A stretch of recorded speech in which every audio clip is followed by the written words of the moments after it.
Hey guys, magandang hapon guys. Nandito ko sa loob ng CR, nagkakape. Oh, lamesa ko inidoro.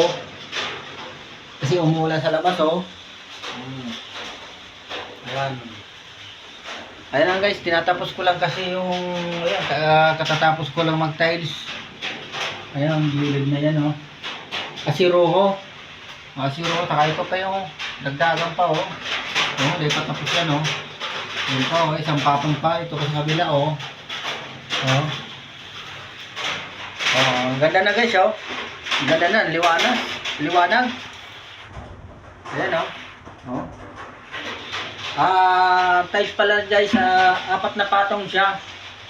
Apat na patong, 1 metro. Yan na, tapos lalagay natin ng border dyan na puti. Yung nababagay dyan, bagay sana ka dyan, itim eh. At mayroong tirang puti doon na tiles, yun na lagay sa babaw. Yan guys, kakapit tayo guys. Yan, tapos na.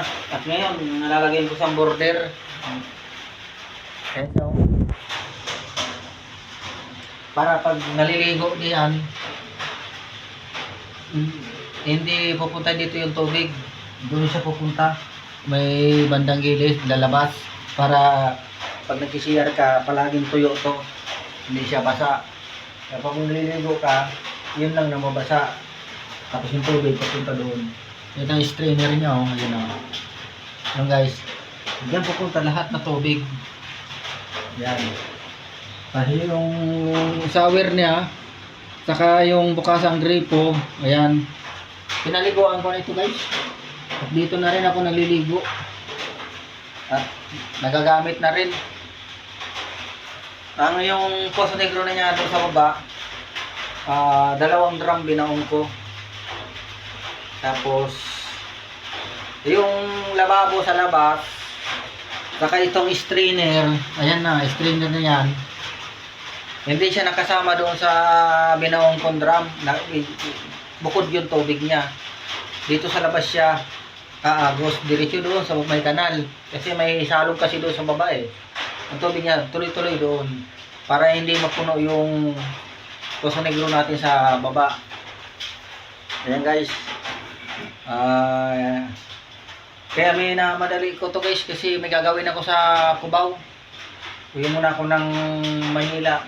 Mayroon akong re-repairin doon na apartment. At pagkatapusan siguro, baka matuloy rin ako umuwi ng Bicol. Baka maparestro ko ngayon na simana. Magmumotor lang ako uwi ng Bicol. Yan guys. Ito na lang ang tinatapos ko. Sadlit lang to. Nagkakape muna ako. Pinapatuyo ko muna to kasi malambot pa siya oh. Malambot pa. Ayan, ayun na may naghalo na ako simento. Kakape muna tayo. Ayan. Malinis dito guys. Malinis dito sa CR. Kasi lagi ko nililinis to. Ayan. Kasi umulan sa labas. Dito muna ako. Ayan, sumisilip yung alaga ko doon. Oh. Nakabantay siya sa akin. Oh. Alay ako anong ginagawa ko dito sa loob ng CR.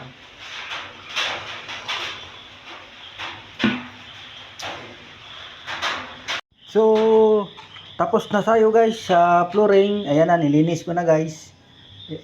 Ayan, may stopper siya kasi may daanan na tubig doon. Ayan, ayan na guys. Ayan na. Okay na guys. At may kulang dito. Sa sunod na araw na lang yan. Kasi galing si Busing dito. Kasi nagbili sila ng kulang dito sa yan, nakompleto na.